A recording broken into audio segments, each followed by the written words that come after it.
Welcome to Sravani's media. చేసిన పనిని గొప్పగా చెప్పుకుంటారు. ఇక రాజకీయ నాయకుల గురించి అయితే ఈ మాట ప్రత్యేకంగా చెప్పాల్సిన అవసరమే లేదు. చేయని పనులను కూడా తమ ఖాతాలో వేసుకునేందుకు తెగ ఆరాట పడుతుంటారు. అయితే ఇప్పుడు ఏపీలో మాత్రం కూటమికి చెందిన ఓ ఎంపీ ఎమ్మెల్యే మధ్య మాటల యుద్ధం మొదలైంది. ఇంకా చెప్పాలంటే పని జరగక ముందే నా వల్లే జరిగింది అంటూ గొప్పలు చెప్పుకుంటున్నారు కూడా. నరసాపురం ఎంపీ కేంద్ర మంత్రి భూపతి రాజు Srinivas Varma, Undi MLA deputy speaker Kanumuru Raghuramakrishnaraju మధ్య వివాదం చాప కింద నీరు మాదిరిగా మారింది. ఇద్దరు నేతలు ఒకే సామాజిక వర్గానికి చెందినవారు, పైగా కూటమిలో భాగస్వాములు కూడా. అయినా సరే ఇద్దరు నేతల మధ్య క్రెడిట్ వార్ జరుగుతోంది. ఇదంతా కేవలం ఒక రైలు పొడిగింపు వల్ల మొదలైంది. అసలు ఈ వివాదానికి కారణం ఇద్దరికి జాతీయ స్థాయిలో గుర్తింపు ఉండటమే అంటున్నారు.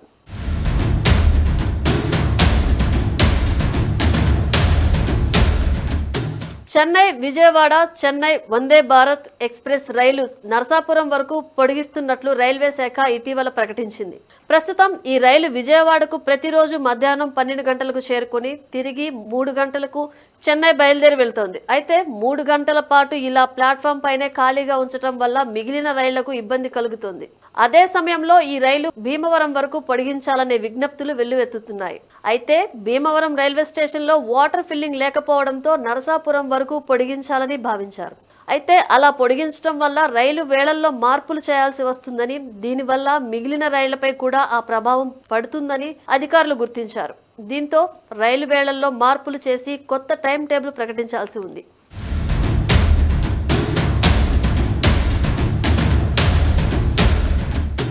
అయితే ఇప్పుడు ఈ పొడిగింపు అంశంపై కేంద్ర మంత్రి శ్రీనివాస్ వర్మ, డిప్యూటీ స్పీకర్ రఘురామకృష్ణరాజు మధ్య ఆధిపత్య పోరుకు కారణమైంది. చెన్నై విజయవాడ వందే భారత్ రైలు సర్వీసును భీమవరం మీదుగా నరసాపురం వరకు పొడిగించాలని కోరుతూ మిత్రులు railway committee chairman Anakapalli MP CM Ramesh గారికి లేఖ రాశాను. ఈ సర్వీస్ పొడిగించడం వల్ల నరసాపురం, భీమవరం పరిసర ప్రాంతాలకు వేగవంతమైన రవాణా అందుతుందని, విద్యార్థులకు, ఉద్యోగులకు, వ్యాపారవేత్తలకు ఉపయోగపడుతుందని, అలాగే రైలు ఆక్యుపెన్సీ కూడా పెరిగే అవకాశం ఉందని లేఖలో పేర్కొన్నాను. ఈ అభ్యర్థనను మరో 10 రోజుల్లో క్లియర్ చేస్తామని సీఎం రమేష్ గారు మాట ఇవ్వడం జరిగింది అంటూ డిప్యూటీ స్పీకర్ సోషల్ మీడియాలో పోస్ట్ చేశారు.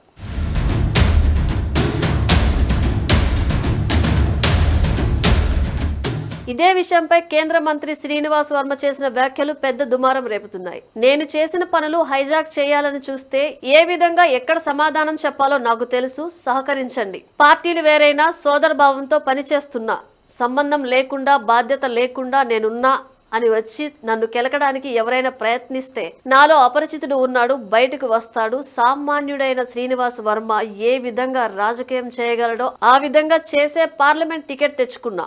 బైపాస్ నా బ్రాండ్, 165 హైవే నా బ్రాండ్, వందే భారత్ నా బ్రాండ్. నా ప్రయత్నం, నా కృషి కారణం. ఎవరో చేసిన అభివృద్ధిని నేను చేశానని చెప్పుకునే స్థాయికి శ్రీనివాస్ వర్మ దిగజారలేదు అంటూ కేంద్ర మంత్రి ఘాటు వ్యాఖ్యలు చేశారు. నేను చేసేటువంటి అభివృద్ధి కార్యక్రమాలు హైజాక్ చేసేటువంటి ప్రయత్నం చేస్తే ఏ విధంగా ఎక్కడ సమాధానం చెప్పాలనేటువంటి విషయం నాకు కూడా తెలుసు. సహకరించండి. అందరూ కలిసి పనిచేస్తే కానీ అభివృద్ధి సాధ్యం కాదు. నా పార్లమెంట్లో ఉన్నటువంటి 7 శాసనసభ్యులు సహకారం తీసుకుంటున్నా, చక్కగా సహకరిస్తున్నా. నేను కూడా వారికి సహకరిస్తున్నా. పార్టీలు వేరైనా సోదరభావంతో పనిచేస్తూ, కానీ సంబంధం లేకుండా, బాధ్యత లేకుండా, మన ఇన్వాల్వ్మెంట్ లేకుండా తగుదనమ్మా నేను ఉన్నానని వచ్చి నన్ను కెలకడానికి ఎవరన్నా ప్రయత్నం చేస్తే గతంలో చెప్పాను, నాతో అపరిచితుడు బయటకు వస్తాడు అనేటువంటి విషయం. సామాన్యుడైనటువంటి శ్రీనివాస్ వర్మ ఏ విధంగా రాజకీయం చేయగలడో ఆ విధంగా రాజకీయం చేసే పార్లమెంట్ టికెట్ తెచ్చుకున్న నర్సాపూర్ పార్లమెంట్ చరిత్రలోనే ఎప్పుడూ లేని విధంగా 2,80,000 ఓట్లు మెజార్టీతో నెగ్గా కేంద్ర మంత్రి నయ్యా ఈ సామాన్యుడు. కాబట్టి ఇవన్నీ కొన్ని విషయాలు అందరికీ తెలియాలనే విషయంలో చెప్తున్నా. ఇవన్నీ కూడా నా బ్రాండ్. బైపాస్ నా బ్రాండ్, 165 హైవే నా బ్రాండ్, వందే భారత్ నా బ్రాండ్, సిఆర్ఐఎఫ్ రోడ్ నా బ్రాండ్, ఫ్లైఓవర్స్ ఆర్ఓబీలు నా బ్రాండ్. చెప్పుకోవడానికి నేను సిగ్గుపడిన వెనకాను. నాది అంటున్నాడు శ్రీనివాస్ వర్మ. కర్మ అంటే నా ప్రయత్నం, నా కృషి కారణం. ఇది నా కృషి కారణం. ఎవరో చేసినటువంటి అభివృద్ధిని నేను చేశాననేటువంటి చెప్పుకునేటువంటి స్థాయికి శ్రీనివాస్ వర్మ దిగజారడం. నేను చేసినటువంటి అభివృద్ధిని నేను మాత్రమే చేశాననేటువంటి చెప్పుకోవడానికి శ్రీనివాస్ వర్మ వెనకాడు అనేటువంటి విషయాన్ని సందర్భంగా నేను తెలియజేస్తూ ఉన్నాను. ధన్యవాదాలు. దీనిపై సోషల్ మీడియాలో పెద్ద దుమారం రేపుతోంది. మీరు చేయనివి కూడా మీ ఖాతాలో వాడేస్తున్నారట అంటూ రఘురామను ఉద్దేశించి పోస్టులు పెడుతున్నారు. వాస్తవానికి ఇద్దరు నేతలు కేంద్రంలో పలుకుబడి ఉన్నవాళ్లే. రఘురామ 5 ఏళ్లు ఎంపీగా ఉన్నప్పుడు కేంద్ర పెద్దలతో సన్నిహితంగా మెలిగారు. అయితే అనూహ్యంగా 2024 ఎన్నికల్లో తెలుగుదేశం పార్టీలో చేరి ఉండి ఎమ్మెల్యే అభ్యర్థిగా పోటీ చేసి విజయం సాధించారు. మంత్రి పదవి వస్తుందని అంతా భావించారు. కానీ డిప్యూటీ స్పీకర్తో సరిపెట్టారు చంద్రబాబు. కానీ రఘురామకు మంత్రివర్గ విస్తరణలో తప్పకుండా అవకాశం వస్తుందనే మాట బాగా వినిపిస్తోంది. ఇలాంటి సమయంలో ఇలా నడవని రైలు కోసం ఇద్దరు ముఖ్య నేతలు పరోక్షంగా ఆరోపణలు చేసుకోవడం పొలిటికల్ దుమారం రేపుతోంది.